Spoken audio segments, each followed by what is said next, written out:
नमस्कार दोस्तों, आप सबका मेरे YouTube चैनल सच्चे भगत पर स्वागत है। और पूरे भारतवर्ष के लोगों को, और भारतवर्ष के लोगों को ही नहीं बल्कि पूरे विश्व के लोगों को मैं शुभकामनाएं देना चाहूँगा। आज रामलला की मूर्ति की स्थापना जो है वो अयोध्या में हो गई है, तो इसकी आप सबको बहुत बहुत शुभकामनाएं।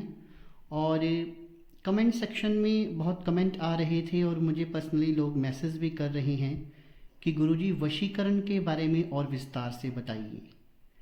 तो मैं सोच रहा हूँ अब कुछ दिनों तक मैं वशीकरण के ऊपर कुछ वीडियोस बनाऊँ, और वो वीडियोस भी बिल्कुल प्रैक्टिकल हों, जो प्रैक्टिकली करके देखा गया है विधि विधान, उसको ही मैं इन वीडियोस में बताऊं, ताकि जातकों को, हमारे भक्तों को लाभ हो।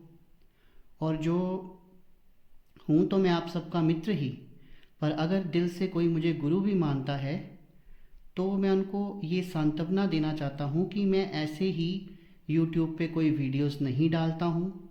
जो भी मेरे मंत्र होते हैं, जो विधि विधान होता है, उसको पहले प्रैक्टिकली करके देखा गया होता है, और बिल्कुल फ्री में आपको सब कुछ दिया जा रहा है। जो वर्षों की तपस्या हमने की है, कई वर्ष लगे हैं, वो आपको बिल्कुल फ्री दिया जा रहा है। और क्योंकि अपने मुख से सब कुछ मैं बताता हूँ, तो आप बेझिझक होकर इनको कर सकते हैं। लेकिन मेरी एक ही शर्त रहती है कि वशीकरण का इस्तेमाल आप उसी समय करें जब इसकी बहुत ज़रूरत हो। अगर आप ऐसे ही एक्सपेरिमेंट करने के लिए या छोटी छोटी बातों के लिए वशीकरण के चक्कर में पड़ेंगे, तो फिर इसका आपका नुकसान भी उठाना पड़ सकता है। उसकी जिम्मेवारी मैं नहीं लूँगा, क्योंकि तंत्र की पहली शर्त यही होती है कि उस तंत्र में सही कौन है, जिस पर तंत्र किया गया है, या जिसने किया है या करवाया है। क्योंकि ईश्वर जो व्यक्ति गलत होता है उसको दंडित जरूर करता है। ये मैं बार बार अपनी वीडियोस में आपको समझाता हूँ कि वशीकरण का इस्तेमाल तभी कीजिएगा अगर इसकी आपको बहुत ज़रूरत लगे। इससे पहले कि मैं विषय पे आऊँ, मेरा आप सबसे आग्रह है कि आप सब में से जो भी कोई मेरे इस YouTube चैनल पर पहली बार आया है, वो मेरी इस वीडियो को एक लाइक कर दे, चैनल को सब्सक्राइब कर दे, बेल आइकन को प्रेस कर दे, ताकि आगे जो मेरी वीडियोस आने वाली हैं उनका नोटिफिकेशन उन तक पहुंचता रहे और अध्यात्म की सही जानकारी उन तक पहुंचती रहे। तो चलिए दोस्तों, शुरू करते हैं। आज जो वशीकरण मंत्र जो मैं आपको बताने जा रहा हूं दोस्तों, पहले जान लेते हैं कि वो किस देवता से संबंधित है। वो भगवान हनुमान से संबंधित है। हनुमान बाबा जो हैं वो बहुत ही जल्दी खुश हो जाते हैं और अपने साधकों के ऊपर बहुत जल्दी कृपा कर देते हैं। लेकिन उनकी किसी भी मंत्र जाप, चाहे आप हनुमान चालीसा ही पढ़ रहे हैं या उनका पूजा पाठ कर रहे हैं, तो नियमों का बहुत ध्यान रखना होता है। जैसे कि ब्रह्मचर्य का पालन करना। ब्रह्मचर्य का पालन करने का मतलब ये नहीं है कि आपने संभोग ही नहीं करना है। आपकी जो आत्मा है वो भी शुद्ध होनी चाहिए। आपके मन में कोई ऐसे विचार नहीं आने चाहिए। मदिरा का सेवन बिल्कुल नहीं करना है, और साथ में नॉन वेज भी नहीं खाना है। तो इस तरह की बहुत सारी जो है नियम होते हैं जिनका पालन हम हनुमान जी की किसी भी साधना में करते हैं। तो उन सब नियमों का आपने पालन करना है। जैसे ज़मीन पर सोना होता है, सात्विक भोजन जो आपको बताया वो करना होता है। तो वही सारे नियम जो मैं पहले भी वीडियोस में बता चुका हूँ, उन नियमों का आपने पालन करना है। क्योंकि अगर ज़रा सी भी त्रुटि हुई या आपने नियम को तोड़ा, तो ये मंत्र उल्टा आप पे ही बैठ जाएगा आकर, और आपका भारी नुकसान हो सकता है। तो वशीकरण के आगे मैं वीडियोस और मंत्र बताऊंगा, लेकिन ध्यान रखिएगा, वशीकरण का जब आपने कोई भी विधि विधान शुरू करना है तो उसमें त्रुटि नहीं होनी चाहिए, नहीं तो बहुत बड़े नुकसान हो जाते हैं। तो हनुमान जी से संबंधित ये मंत्र है। सबसे पहले मैं आपको इसकी विधि बता देता हूँ। एक तो मैंने बोला कि नियमों में बंध कर रहना है, और आपने शुक्रवार के दिन जाकर एक कोई आक का पौधा ढूंढना है। आक का पौधा ऐसा होना चाहिए जिसपे जामुनी रंग के पुष्प खिले हों। कईयों के ऊपर सफ़ेद होते हैं, कईयों के ऊपर हल्के लाल होते हैं और कईयों के ऊपर जामुनी रंग के पुष्प होते हैं। तो इस प्रकार का आक का पौधा आपने ढूंढना है। और आपने ये जो प्रक्रिया है शनिवार से शुरू करनी है, क्योंकि शनिवार भी भगवान हनुमान जी का दिन है और मंगलवार जो है वो भी भगवान हनुमान जी का दिन है। तो शुक्रवार को आपने पहले ही पौधा ढूंढ कर आना है, और अगर थोड़ा सुनसान इलाके में हो तो और भी बेहतर है, क्योंकि आजकल ऐसे कोई आपको दिखेगा वहाँ पर पूजा पाठ करते तो वो सोचेगा कि पता नहीं कौन से क्या कर रहे हैं, कोई काला जादू कर रहे हैं या कोई तांत्रिक क्रिया कर रहे हैं। तो आजकल के ज़माने में हर व्यक्ति को इन चीज़ों का थोड़ा बहुत नॉलेज है।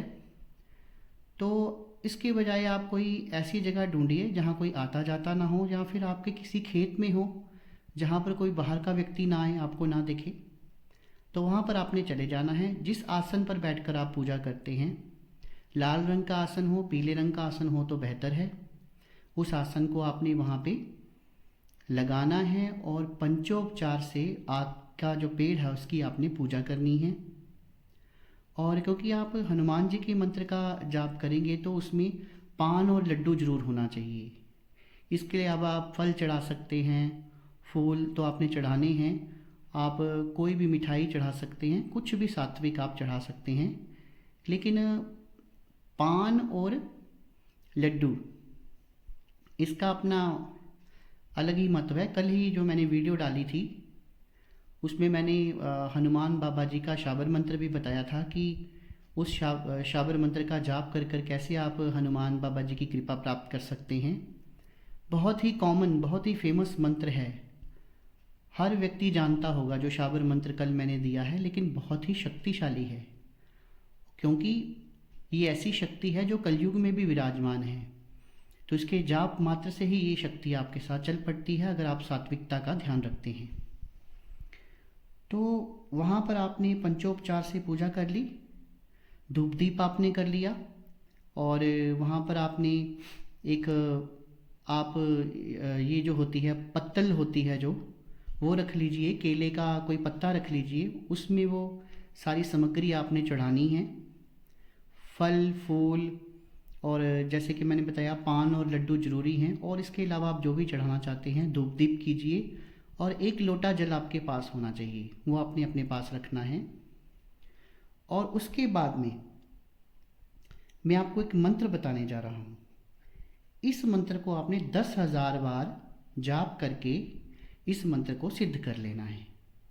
अब या तो आप शनिवार से शुरू करके 21 दिन लगातार कर लीजिए, या फिर आप शनिवार के शनिवार कर लीजिए। अगर आप ज़्यादा बिज़ी रहते हैं तो आप 10,000 को डिवाइड करके शनिवार के शनिवार करते जाइए, और जब वो ख़त्म हो जाएगा तो मंत्र को सिद्ध समझिए।